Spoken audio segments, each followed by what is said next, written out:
my favorite feature in ClassFlow is the ability to what they call poll students. Okay, this is very much like the old ActiveVotes and active expressions that some of you may have used, and actually those devices even work with ClassFlow. But now that our students have Chromebooks, we don't need to use those.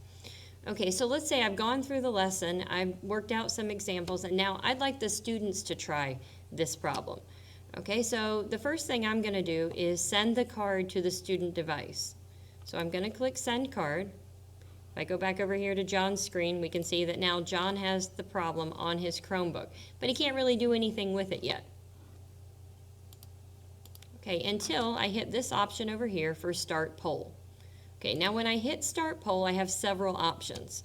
Okay, down here at the bottom, if I want the answer to be a number, which I will for this problem, I'll click Number. If I'd like the students to be able to enter a text answer, I'll click this one. The scale is like a Likert scale.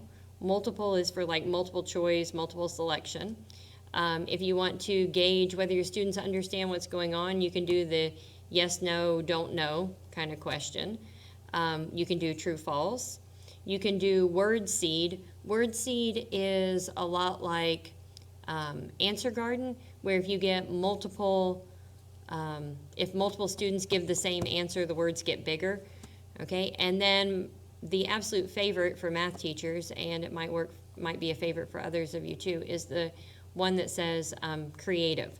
Okay, now first I'm going to do this with the number answer, and then I'll show you what the creative looks like.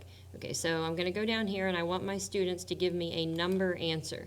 So I click Number, and now if I go back over to the student device, you can see that not only does John have the card on his Chromebook display, but now he has a spot down here where he can type in an answer. Okay, so John's going to type in 52, and he can submit his answer. Okay, now I go back over to the teacher screen, and on the teacher screen, I can see that all have responded because I only have one student in my class right now. Okay, right here we can see that. Okay, all students have responded. I can click on this, and I can see what the responses are. Now, it's giving it to me anonymously, which is probably what we want in class if we're going to discuss this. If I want to look at it later, I can see who answered what. Okay, I have some other options over here, like look at them in a graph, like how many people answered 52. Okay, I can do a circle graph. Or I can go back to my list that I had a second ago. Okay, when I'm done looking at the results, now I can exit out. So I can actually poll my students and get responses in real time and look at the results while we're in the middle of a lesson, and I kind of know who understands what's going on and who doesn't.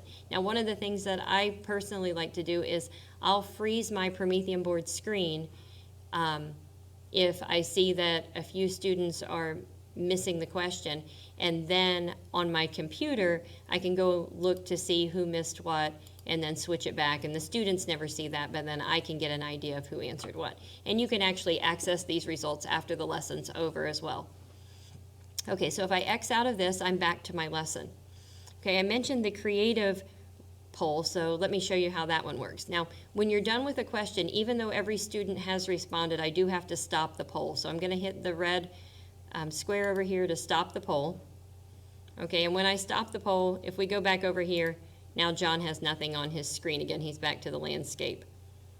Okay, so I'm going to go back to this question, and this time I'm still going to send the card so they have the problem on their screen, but this time I'm going to use creative response for the answering option. Okay, now if I go over to the student device, now we don't have a space down at the bottom to type in and answer. Now the student has a toolbar that's kind of like my toolbar. They have access to a pen, they have access to their camera, they can actually work the problem out on paper, take a picture of it and insert it on this slide. Okay, they can enter math formulas, they can enter text. Okay, so I'm going to pretend I'm the student and I'm going to work this problem out. And so now I get to see the student work as well as the answer. Okay, and the student's going to submit it. So this is the student screen. This is what they get. This is the answer they're giving me. And now I can go back over to my screen as the teacher. Everyone's responded. And I can actually see the student work. And we can go through these in class. It doesn't say who answered what. So we can just, if I have more than one student in the class, there'll just be multiple slides down here on the bottom. And so what I generally do is I'll just click across and we'll find one that has something worthy to talk about, whether it be exceptionally good or it has a common error. And then we can look at what students are doing and how they're doing, and if they're understanding the material or not.